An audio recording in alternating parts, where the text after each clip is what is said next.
Namaskar to all of you. Again, I am coming back to my channel Asit Government Tool Guru. Today, I will discuss Quiz 3 General Financial Rules 2017 related to the works.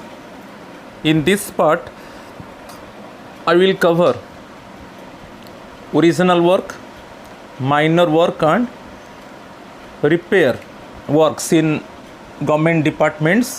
क्या उसका budget approval होगा, कैसे work execute किया जाएगा, उसमें कब open tender invite किया जाएगा कि लिमिटेड टेंडर इनवाइट किया जाएगा। सो ये डिटेल्स में बताऊंगा, ये बहुत इंपॉर्टेंट पार्ट है। So please my friends subscribe my channel, like my channel and share my channel so that you can get notification for my upcoming videos. So in this part I will discuss around 15 MCQs with explanation. Now I am going to start. You see, first one, under GFR 130 original work means, जो general financial rule 130 में original work को कैसे define किया गया है। Option से all new constructions, additions and alterations to existing works, special repairs to newly purchased और previously abandoned buildings और structures, all of the above. यहाँ पर जो है ऑल न्यू कंस्ट्रक्शंस जो है वो ओरिजिनल वर्क में आएगा। कोई एडिशंस और अल्टरेशंस टू एग्जिस्टिंग वर्क्स वो भी आएगा।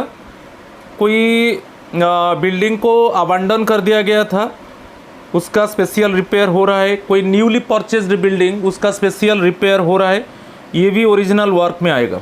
तो इट मीन्स यहाँ पर जो आंसर होगा, आंसर डी होगा, all of the above, right. चलो क्वेश्चन नंबर 2 को चलेंगे। यहाँ पर थोड़ा देख लीजिए ओरिजिनल वर्क को कैसे डिफाइन किया गया है। Original work means all new constructions, site preparation, additions and alterations to existing works. Okay, जो भी एग्जिस्टिंग वर्क्स है उसमें कुछ एडिशंस और कुछ चेंजेस। स्पेशल रिपेयर्स, कोई ऐसा अबैंडन्ड बिल्डिंग है उसका स्पेशल रिपेयर हो रहा है, और कोई न्यूली परचेज्ड बिल्डिंग है उसमें कुछ स्पेशल रिपेयर्स हो रहा है, राइट। और रीमॉडलिंग, ये भी बहुत इंपॉर्टेंट है। और स्ट्रक्चर्स इंक्लूडिंग रीमॉडलिंग और रिप्लेसमेंट, रीमॉडलिंग, रिप्लेसमेंट, ये सब ओरिजिनल वर्क्स में आएगा। ये बहुत इंपॉर्टेंट है, राइट। इसमें कोई कंफ्यूजन नहीं है। चलो क्वेश्चन नंबर 2 को चलेंगे। यहाँ पर 2 स्टेटमेंट दिया गया है, देख लीजिए। 2 स्टेटमेंट दिया गया है। एक है वहाँ statement 1, minor work means work which add capital value to existing assets but do not create new assets, ये एक स्टेटमेंट है। सेकेंड स्टेटमेंट दिया है, minor works mean works which add capital value to existing assets, right, but create new assets, ये दोनों दिया है। Actually हम माइनर वर्क्स को कैसे डिफाइन किया गया है देखेंगे। माइनर वर्क्स में क्या है, जो एक्चुअली जो स्ट्रक्चर है, जो बिल्डिंग है, उसका इम्प्रूवमेंट, राइट। तो यहाँ पर एक्चुअली क्या होगा, जो एग्जिस्टिंग असेट्स है उसमें कैपिटल वैल्यू ऐड होगा, कोई न्यू असेट्स यहाँ पर क्रिएट नहीं होगा। माइनर वर्क्स में आपको याद रखना है, इम्प्रूवमेंट होगा, ठीक है। कोई ऐसा बिल्डिंग से, कोई स्ट्रक्चर से उसका इम्प्रूवमेंट होगा। इम्प्रूवमेंट होने से क्या है, कैपिटल वैल्यू ऐड हुआ, मगर कोई न्यू असेट्स क्रिएट नहीं होगा, but do not create new assets. समझ में आ गया। तो यहाँ पर जो है स्टेटमेंट 1 तो एब्सोल्युटली करेक्ट है, क्योंकि कैपिटल वैल्यू ऐड हो रहा है बट कोई न्यू असेट्स क्रिएट नहीं होगा। तो ये जो स्टेटमेंट है करेक्ट है, स्टेटमेंट 1। सेकेंड क्या है, minor works means works which add capital value to existing assets but create new assets. तो ये है, ये तो गलत हो गया स्टेटमेंट 2। स्टेटमेंट 2 गलत हो गया, क्योंकि हमारा जो माइनर वर्क्स को कैसे डिफाइन किया गया है कि कैपिटल वैल्यू ऐड होगा, कोई ऐसा बिल्डिंग से, स्ट्रक्चर से उसका इम्प्रूवमेंट होगा, इम्प्रूवमेंट होने से कैपिटल वैल्यू में ऐड होगा, बट ऐसा कोई न्यू असेट्स क्रिएट नहीं होगा। तो यहाँ पर जो आंसर है स्टेटमेंट 4 ऑप्शन से, statement 1 is correct 1, statement 2 is correct 1, in certain condition statement 2 is correct 1, none of the statement is correct one. यहाँ पर आंसर जो होगा बिट ए होगा, statement 1 is correct one. Capital value add होगा मगर कोई new asset create नहीं होगा। ये माइनर वर्क्स जो डिफाइन किया गया है जीएफआर जनरल फाइनेंशियल रूल में, राइट। तो यहाँ पर देख लीजिए माइनर वर्क्स और जो रिपेयर वर्क्स है दोनों को डिफाइन किया गया है। Minor works means works which are capital value to existing assets. जो एग्जिस्टिंग एसेट्स है उसमें कैपिटल वैल्यू ऐड होगा। कब ऐड होगा? जब उसका इंप्रूवमेंट होगा। जब जो एग्जिस्टिंग एसेट्स में इंप्रूवमेंट होगा उसमें कैपिटल वैल्यू ऐड होगा, बट इसमें कोई न्यू एसेट्स क्रिएट नहीं होगा। ये माइनर वर्क्स है। रिपेयर वर्क्स क्या है? जैसे कोई बिल्डिंग से कोई फिक्सर से उसका maintenance, okay, maintain building means work undertaken to maintain building and fixtures, ये रिपेयर वर्क है। मेंटेनेंस ऑफ बिल्डिंग जो भी है, ठीक है, जो कंस्ट्रक्शन से बिल्डिंग से उसका जो मेंटेनेंस जो है रिपेयर वर्क से। समझ में आ गया? तो यहाँ पर दिया है एक वर्क्स, ये बहुत इंपॉर्टेंट है ये sentence, works will also include services और गुड्स इंसिडेंटल और कॉन्सिक्वेंशियल टू द ओरिजिनल और रिपेयर वर्क्स। आपको याद रखना है कि चाहे ओरिजिनल वर्क हो कि रिपेयर वर्क हो, ठीक है, उसमें जो गुड्स एंड सर्विसेज यूज होता है वो वर्क्स में इंक्लूड होगा, ठीक है, चाहे रिपेयर वर्क हो, चाहे ओरिजिनल वर्क हो, चाहे माइनर वर्क हो, उसे उसमें जो गुड्स एंड सर्विसेज जो यूज हो रहा है वो वर्क्स के अंडर, ओके, वर्क्स में इंक्लूड होगा। तो ये तीन चीज़, ओरिजिनल वर्क, माइनर वर्क और रिपेयर वर्क, बहुत इंपॉर्टेंट है। माइनर वर्क में कोई न्यू एसेट्स क्रिएट नहीं होगा, ओनली एग्जिस्टिंग एसेट्स में कैपिटल वैल्यू ऐड होगा। तो कैपिटल वैल्यू कब ऐड होगा ना? जब एग्जिस्टिंग एसेट्स का इंप्रूवमेंट होगा तब कैपिटल वैल्यू ऐड होगा। रिपेयर वर्क्स तो मेंटेनेंस ऑफ बिल्डिंग्स, ठीक है, और ओरिजिनल वर्क्स को मैं डिफाइन किया। चलो नेक्स्ट क्वेश्चन चलते हैं। Administrative control of works includes assumption of full responsibility for construction, maintenance and upkeep, proper utilization of buildings and allied works, provision of funds for execution of these functions, all of the above। ये चार options दिया है। Administrative control of works, ये all of the above होगा। इसमें responsibility जो administrative control में आ जाता है, जो ऑफिसर के पास एडमिनिस्ट्रेटिव कंट्रोल है, जो एक्चुअली एडमिनिस्ट्रेटर है उसका रिस्पॉन्सिबिलिटी है, ओके, कंस्ट्रक्शन का मेंटेनेंस और इट मीन्स उसका पूरा देखभाल जो है वो एडमिनिस्ट्रेटिव कंट्रोल के अंदर आता है। प्रॉपर यूटिलाइज, कैसे बिल्डिंग्स को प्रॉपर यूटिलाइज किया जाएगा, ठीक है, proper utilisation of buildings and allied works. फिर उसके लिए जो फंड्स है, provision of funds for execution of this functions, ये जो फंक्शंस अब जो दोनों आई और डबल आई में है उसको एग्जीक्यूट करने के लिए, ओके, प्रोविजन ऑफ फंड्स। तो ये सब एडमिनिस्ट्रेटिव कंट्रोल ऑफ वर्क्स में आता है, उसको थोड़ा ध्यान दीजिए। तो आंसर होगा बिट आई भी, all of the above answer होगा, राइट। तो ये तीनों चीज़ आ जाता है एडमिनिस्ट्रेटिव कंट्रोल में, राइट। चलो नेक्स्ट क्वेश्चन को चलते हैं। ए मिनिस्ट्री और डिपार्टमेंट एट इट्स डिस्क्रिशन में directly execute repair works estimated to cost up to rupees dash, कि जो मिनिस्ट्री और डिपार्टमेंट है उसका डिस्क्रिशनरी पावर है कि वो डायरेक्टली रिपेयर वर्क्स को एग्जीक्यूट कर सकता है, मगर लिमिट क्या है? जो what would be the estimated cost up to which the ministry और डिपार्टमेंट एट इट्स डिस्क्रिशन में डायरेक्टली एग्जीक्यूट रिपेयर वर्क्स। तो यहाँ पर ऑप्शन है 10 lakh, 20 lakh, 30 lakh, 40 lakh. Actually 30 lakh, up to 30 lakh, समझ में आ रहा है? Up to 30 lakh, clear? Up to 30 lakh तक जब रिपेयर वर्क होगा तब उस केस में मिनिस्ट्री और डिपार्टमेंट के पास डिस्क्रिशनरी पावर है कि वो रिपेयर वर्क्स को खुद एग्जीक्यूट करेगा। वो यहाँ पर क्या है कि चाहे जैसे लेस देन 5 लाख है रिपेयर वर्क, वहाँ पर लिमिटेड टेंडर होगा, लिमिटेड टेंडर इन्वाइट किया जाएगा। और जब रिपेयर वर्क का जो एस्टिमेटेड वैल्यू जब होगा 5 lakh to 30 lakh, okay, 5 lakh to 30 lakh, तब ओपन टेंडर इन्वाइट किया जाएगा। ये आपको याद रखना है, समझ में आ गया? तो यहाँ पर आपको ये बहुत इंपॉर्टेंट है। तो जब repair work up to 30 lakh होगा, मिनिस्ट्री और डिपार्टमेंट उनके पास डिस्क्रिशनरी पावर है कि वो डायरेक्टली रिपेयर वर्क्स को एग्जीक्यूट कर सकते हैं टेंडर इन्वाइट करके। तो यहाँ पर आंसर हो गया बिट सी। चलो क्वेश्चन नंबर 5 को चलेंगे। ए मिनिस्ट्री और department may at its discretion assign repair works estimated to cost dash and original or minor works of any value to any public works organization.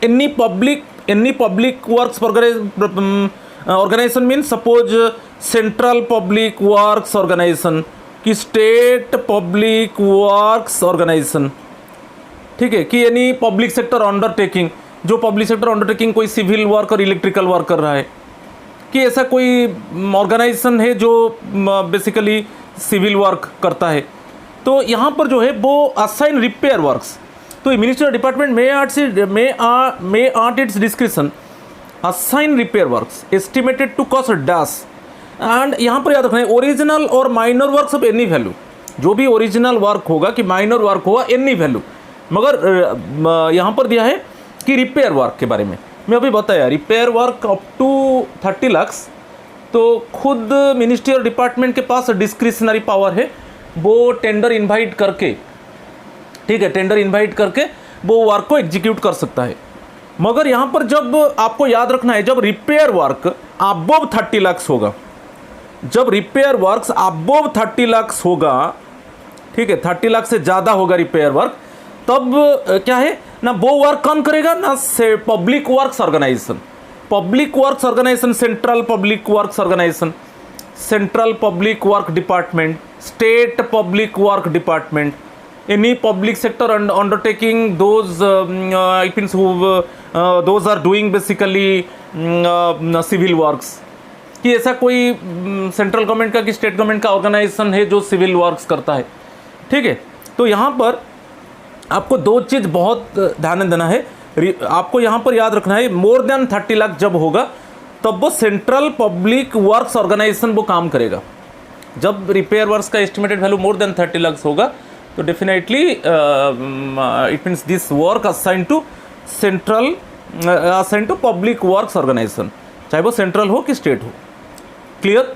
तो अबव 30 लाख, मगर यहाँ पर और एक चीज़ आपको याद रखना है कि एनी टाइप ऑफ ओरिजिनल और minor works of any value, हम रिपेयर वर्क के ऊपर क्लियर हो गए, ओके। रिपेयर वर्क्स जब मोर देन 30 लाख होगा तो पब्लिक वर्क्स ऑर्गेनाइजेशन करेगा, अप टू 30 लाख तो वो डिपार्टमेंट और मिनिस्ट्री, जो कंसर्न मिनिस्ट्री और कंसर्न डिपार्टमेंट के पास डिस्क्रिशनरी पावर है कि वो वर्क को एग्जीक्यूट करेगा टेंडर इनवाइट करके। मगर आपको याद रखना है, कोई भी ओरिजिनल वर्क होगा कि कोई भी माइनर वर्क होगा, वो वर्क किसको असाइन किया जाएगा ना, पब्लिक वर्क्स ऑर्गेनाइजेशन, चाहे सेंट्रल पब्लिक वर्क्स डिपार्टमेंट, चाहे स्टेट पब्लिक वर्क्स डिपार्टमेंट, चाहे any public sector undertaking, okay, those who attach with basically civil works, उनको दिया जाएगा। तो एनी वैल्यू, कोई भी ओरिजिनल और minor works of any value, any value means वो जाएगा पब्लिक वर्क्स ऑर्गेनाइजेशन। मगर रिपेयर वर्क केस में जो अप टू 30 लाख होगा, डिपार्टमेंट और मिनिस्ट्री उसके पास डिस्क्रिशनरी पावर है, तो वो क्या करेगा ना, वो टेंडर इनवाइट करके वो काम एग्जीक्यूट करेगा। मगर जब repair work more than 30 lakh होगा तब वो वर्क को किसको असाइन किया जाएगा ना, पब्लिक वर्क्स ऑर्गेनाइजेशन, ठीक है। तो यहाँ पर आंसर हो गया बिट सी। चलो क्वेश्चन नंबर 6 यहाँ पर दे दिया है, देखिए, repair above 30 lakh, okay, repair work above 30 lakh यहाँ पर क्लियरली मेंशन किया गया है, आप देख लीजिए कि मिनिस्ट्री और department may at its description assign repair works estimated to cost above ₹30 lakh and original और minor works of any value. अभी मैं बोल चुका हूँ, यदि रिपेयर वर्क होगा more than 30 lakh, repair work होगा मोर देन 30 लाख, और जो ओरिजिनल माइनर वर्क्स होगा ऑफ एनी वैल्यू, ठीक है, ओरिजिनल और minor works of any value, वो किसको असाइन किया जाएगा ना, पब्लिक वर्क्स ऑर्गेनाइजेशन। सच आज क्या हो सकता है पब्लिक वर्क्स ऑर्गेनाइजेशन ना, CPWD, central public works department, कि स्टेट पब्लिक वर्क्स डिपार्टमेंट, कि other central government organisations authorise to carry out civil और इलेक्ट्रिकल वर्क्स, और कोई सेंट्रल गवर्नमेंट ऑर्गेनाइजेशन है जिसके पास ऑथराइजेशन है कि वो कैरी आउट कर सकता है सिविल और इलेक्ट्रिकल वर्क्स, सच आज मिलिट्री इंजीनियरिंग सर्विस, ये भी कर सकता है, ठीक है। कि next one border roads organisation, border roads organisation और मिनिस्ट्री और departments construction wings of ministries of railways, defence, environment and forest, information and broadcasting and department of post and space etcetera. तो यहाँ पर दो चीज़ याद रखना है। बेसिकली रिपेयर केस में मोर देन 30 लाख वो सेंट्रल पब्लिक ऑर्गेनाइजेशन को वो बेसिकली पब्लिक वर्क ऑर्गेनाइजेशन को वो वर्क असाइन किया जाएगा जब रिपेयर वर्क होगा मोर देन 30 लाख।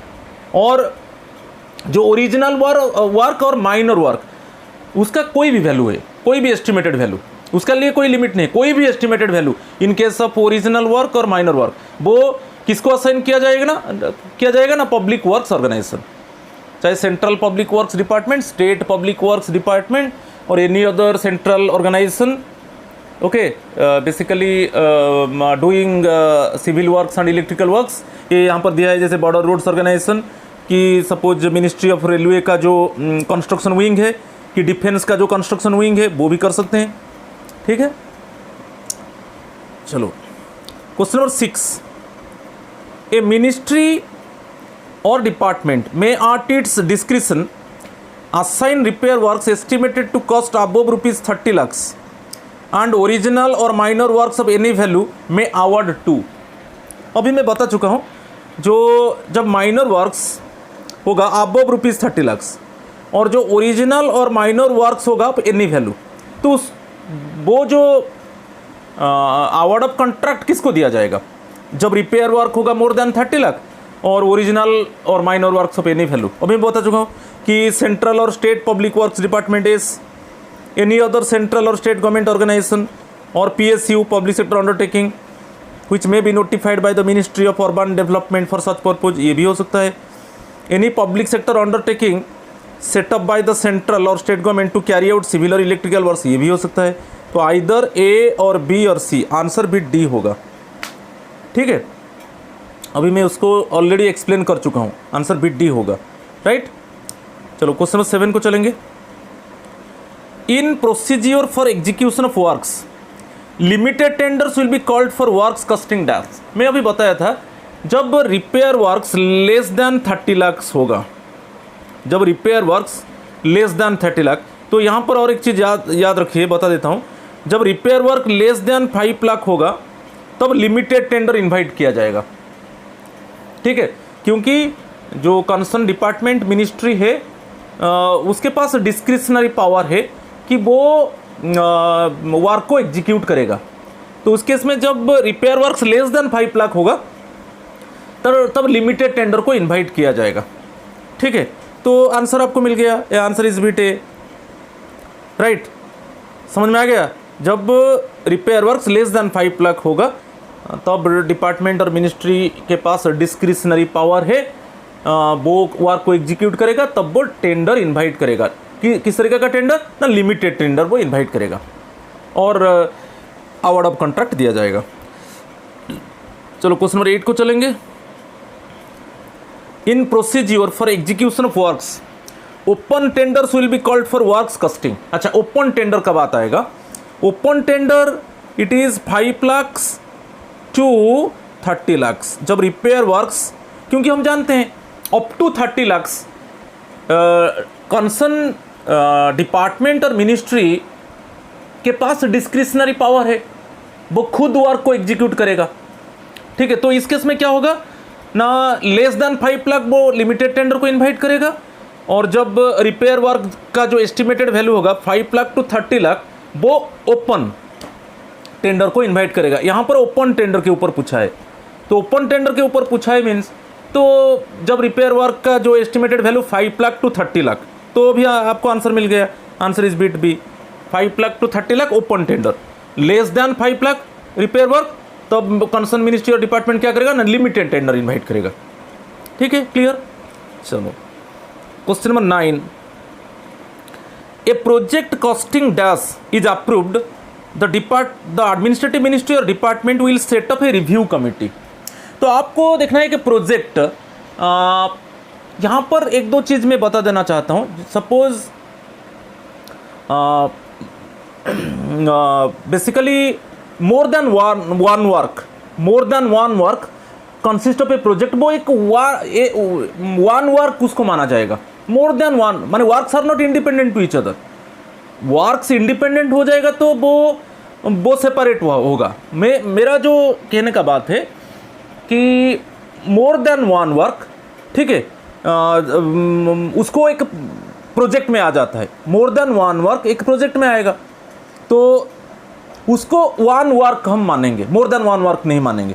सपोज ये एक प्रोजेक्ट है, ये प्रोजेक्ट में क्या होगा ना, मोर देन वन वर्क होगा, मोर देन वन वर्क होगा तो इसको वन वर्क माना जाएगा, ठीक है। चलो ये क्वेश्चन क्या दिया है हम देखेंगे। Project costing dash is approved, the administrative ministry और department will set up a review committee. ये प्रोजेक्ट का कॉस्ट होगा ग्रेटर देन, आपको याद रखना है 100 करोड़ एंड अबव। जब कोई प्रोजेक्ट का एस्टिमेटेड कॉस्ट 100 करोड़ होगा और मोर देन 100 करोड़ होगा, उस केस में एक रिव्यू कमिटी बनाया जाएगा। रिव्यू कमिटी में 3 रिप्रेजेंटेटिव रहेंगे। एक रिप्रेजेंटेटिव एडमिनिस्ट्रेटिव मिनिस्ट्री से रहेगा, एक रिप्रेजेंटेटिव जो फाइनेंस जो इंटरनल विंग है उसमें रहेगा, और जो एग्जीक्यूटिंग एजेंसी है उसका एक रिप्रेजेंटेटिव रहेगा। तो रिव्यू कमिटी जो वर्क का प्रोग्रेस है ना, तो वर्क प्रोग्रेस को वो देखेंगे, वर्क कैसे प्रोग्रेस कर रहा है उसको देखभाल करेंगे रिव्यू कमेटी। तो रिव्यू कमेटी में कितना मेंबर हो गया ना, 3 मेंबर्स हो गया, but 3 representatives actually review committee में। 1 representative from administrative ministry, 1 representative from finance का जो इंटरनल विंग है, और 3rd रिप्रेजेंटेटिव किससे आएगा ना, जो एग्जीक्यूटिंग एजेंसी है, वो एक रिप्रेजेंटेटिव देगा। तो वो जो वर्क प्रोग्रेस को देखभाल करेंगे। और यहां पर आंसर मिल गया। तो रिव्यू कमेटी कब बनाया जाएगा, जब प्रोजेक्ट का जो एस्टिमेटेड कॉस्ट 100 करोड़ और मोर देन दैट, तब वो रिव्यू कमेटी क्या करेगा ना, उसको बेसिकली वर्क प्रोग्रेस को एनालाइज करेगा, ओके, वर्क को रिव्यू करेगा, राइट। और उसमें मैं बता दिया कि जो रिव्यू कमेटी होगा उसका मेंबर्स, जो 3 मेंबर्स मैं बता दिया आपको। तो यहाँ पर भी आंसर मिल गया 100 करोड़ एंड अबव, ठीक है। जब project cost 100 crore and above होगा तब रिव्यू कमेटी बनाया जाएगा। चलो ठीक है, क्वेश्चन नंबर 10 को चलेंगे। After a project costing ₹100 crore और above is approved, the administrative ministry और department will set up a review committee consisting. अभी मैं बताया जो रिव्यू कमेटी का मेंबर कौन होंगे, who are the members of the review committee. यदि जो प्रोजेक्ट कॉस्ट है वो 100 करोड़ एंड अबव, चाहे प्रोजेक्ट कॉस्ट 100 करोड़ होगा कि उससे ज़्यादा होगा, तब एक रिव्यू कमेटी बनाया जाएगा। तो ये रिव्यू कमेटी में कौन कौन रहेंगे, who are the members of the review committee. अभी बताया था कि एडमिनिस्ट्रेटिव मिनिस्ट्री का एक रिप्रेजेंटेटिव रहेगा, फाइनेंस इंटरनल फाइनेंशियल विंग जो है फाइनेंस का एक रिप्रेजेंटेटिव रहेगा, और एग्जीक्यूटिंग एजेंसी का एक रिप्रेजेंटेटिव रहेगा। ये तीनों रहेंगे, ऑल ऑफ द अबव हो जाएगा। ये तीनों एक्चुअली जो प्रोजेक्ट का जो वर्क प्रोग्रेस होगा उसको वो देखभाल करेंगे, ठीक है। चलो क्वेश्चन नंबर 11 को चलेंगे। After a project costing ₹100 crore और above is approved, the review committee of administrative ministry shall have the powers to accept variation within dash of the approved estimates। जो अप्रूव्ड एस्टिमेट्स हो गया, जब प्रोजेक्ट कॉस्ट 100 करोड़ और above होगा तब review committee बनाया जाएगा। तो रिव्यू कमेटी के पास क्या पावर होगा कि जो अप्रूव्ड एस्टिमेट्स है उसमें कितना तक वेरिएशन वो कर सकते हैं, अप्रूव कर सकते हैं, वही दिया है। Review committee of administrative ministry shall have the powers to accept variation, ये बहुत important, to accept variation within dash of the approved estimates. जो अप्रूव्ड एस्टिमेट्स है उसमें तो वेरिएशन कितना हो सकता है और वो एक्सेप्ट होगा, ओके। जो रिव्यू कमेटी के पास पावर होगा कि वो जो अप्रूव्ड एस्टिमेट्स में कितना तक वो वेरिएशन को अप्रूव कर सकते हैं। तो यहाँ पर जो ऑप्शन से 5%, 10%, 15% एंड 20%, एक्चुअली वो 10% जो अप्रूव्ड एस्टिमेट्स है उसमें जो विद इन 10% जो वेरिएशन होगा वो उसको एक्सेप्ट करेंगे, ठीक है। आंसर बिट बी होगा, ये बहुत इंपॉर्टेंट है, ठीक है। जो रिव्यू कमेटी जो अप्रूव्ड एस्टिमेट्स में जो वेरिएशन होगा तो उनके पास पावर है, रिव्यू कमेटी के पास पावर है कि अप्रूव्ड एस्टिमेट्स में जो वेरिएशन होगा वो कितना तक वो एक्सेप्ट करेंगे, वो 10% actually within 10% of the approved estimates यदि वेरिएशन होगा वो एक्सेप्ट करेंगे, right. Answer is bit B. चलो क्वेश्चन नंबर 12 को चलेंगे। Which of the following powers are delegated to subordinate authorities by the delegation of financial power rules.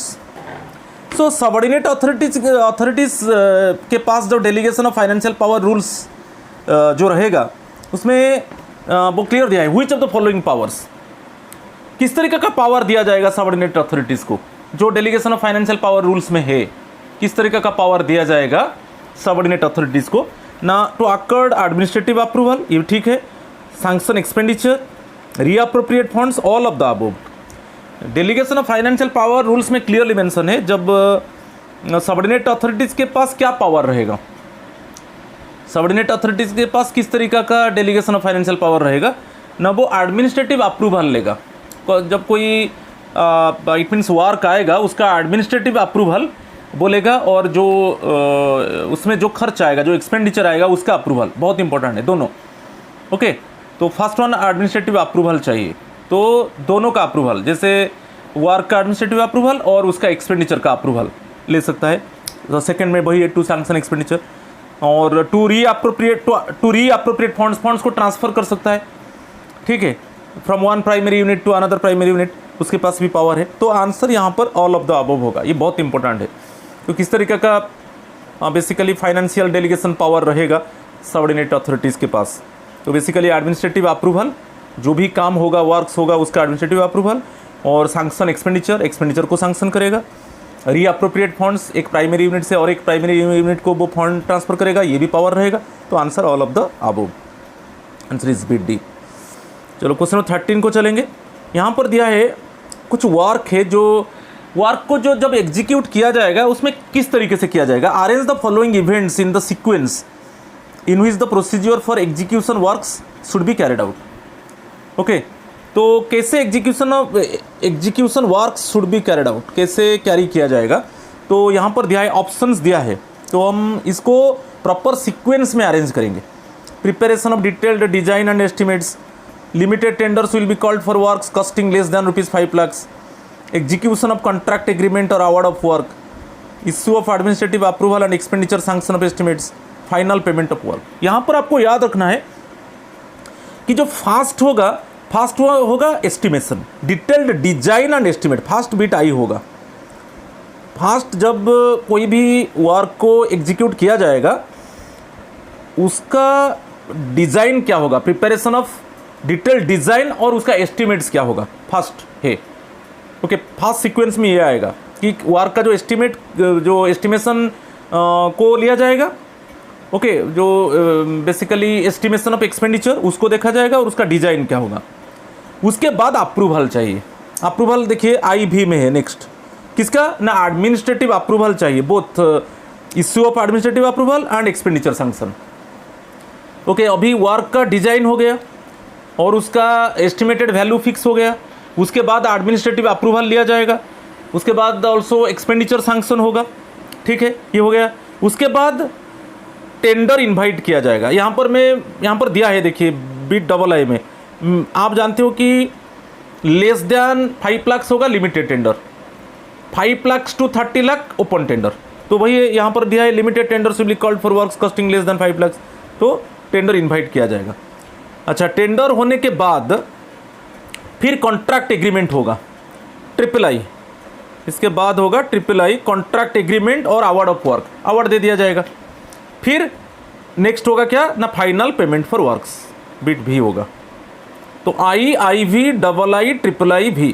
First one आपको याद रखना है।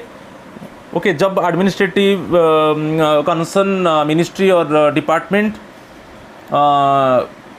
के पास डिस्क्रिशनरी पावर है कि अप टू, जब repair work up to 30 lakh होगा, ठीक है, तो उसके पास डिस्क्रिशनरी पावर है कि वो वर्क को खुद एग्जीक्यूट करेगा, टेंडर्स इनवाइट करेगा, ये है। तो फर्स्ट वन क्या है ना, detail design and estimation of the value of the work. Second क्या है, approval, administrative approval and approval of expenditure. Third one क्या है ना, टेंडर्स को इनवाइट किया जाएगा, यहाँ पर जैसे less than 5 lakh limited tender को इनवाइट किया जाएगा। Next one award of work और कॉन्ट्रैक्ट एग्रीमेंट और अवार्ड ऑफ वर्क, फिर फाइनल पेमेंट ऑफ वर्क। तो अभी ऑप्शन आप देख लिए, IV, III, भी। तो यहाँ पर जो आंसर होगा बेसिकली बिट बी होगा, बिट बी होगा। क्लियर? ये बहुत इंपॉर्टेंट है, कैसे वर्क को एग्जीक्यूट किया जाता है, कैसे प्रॉपर सीक्वेंस में, इसको ये अच्छे से डिस्कस किया। चलो क्वेश्चन नंबर 14 को चलेंगे। अच्छा, यहाँ पर अर्जेंसी का बात आ गया। On grounds of urgency who is competent to execute commencement of work without observing usual formalities.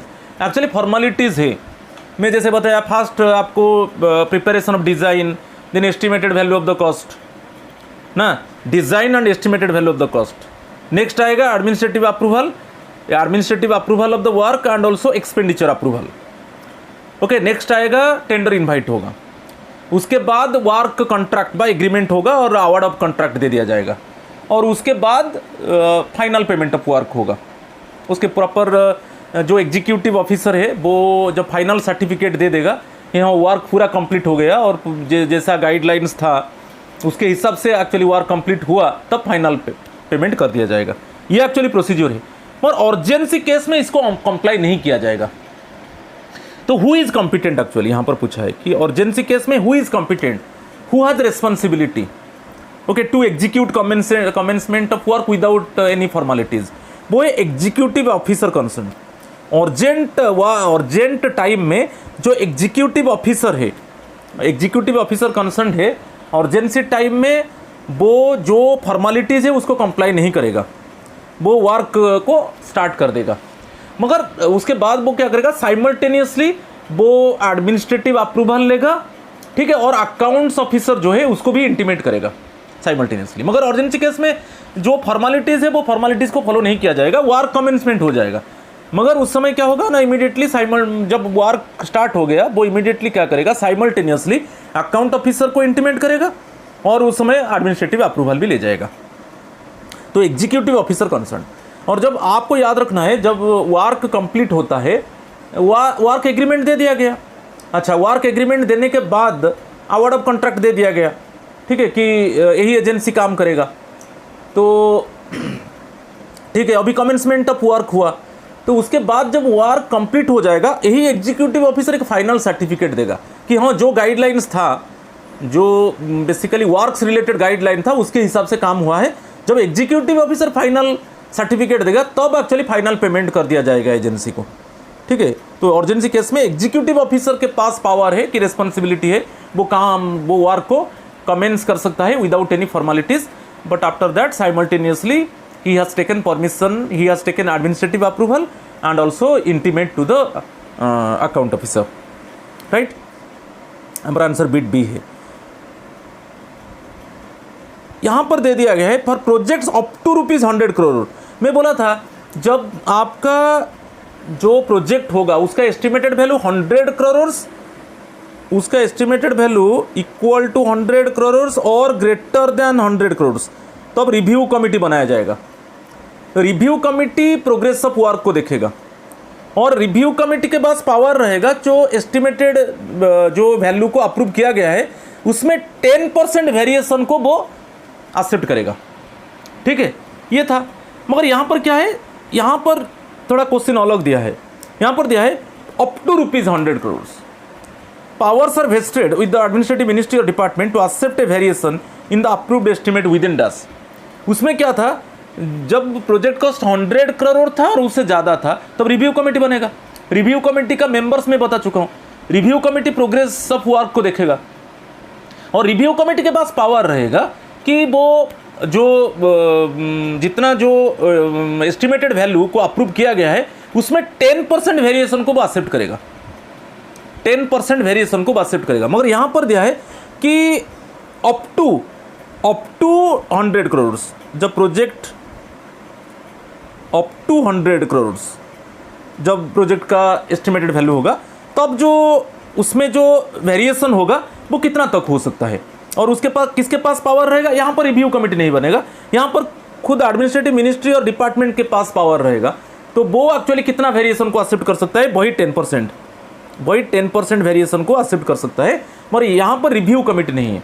Up to 100 crore जब प्रोजेक्ट का estimated value up to 100 crore होगा, एडमिनिस्ट्रेटिव मिनिस्ट्री और डिपार्टमेंट के पास पावर रहेगा कि वो जो अप्रूव्ड कॉस्ट है उसमें जो वेरिएशन होगा वो अप टू 10% को क्या करेगा ना, एक्सेप्ट कर सकता है। तो आंसर बिट ए होगा। तो ये वार्क्स के ऊपर जो क्वेश्चन था मैं थोड़ा अच्छे से समझाया, तो उसको अच्छे से देख लीजिए। तो आगे मैं इसे GFR के ऊपर मैं MCQ लाता रहूँगा, क्योंकि ये बहुत डिफ़िकल्ट पार्ट है। Procurement of goods and services पूरा आपको उसके ऊपर पूरा जितना भी बढ़िया बढ़िया क्वेश्चन है तो मेरा प्ले लिस्ट में पड़ा है। देखिए procurement of goods and services, उसके अलावा मैं अभी GFR का कुछ पार्ट को कवर कर रहा हूँ। तो प्लीज़ सपोर्ट मी, तो उसको अच्छे से देखिए और जो फोर्थकमिंग एग्ज़ाम है बहुत यूजफुल होगा। तो आज इतना ही है। थैंक यू एंड नमस्कार टू ऑल ऑफ यू।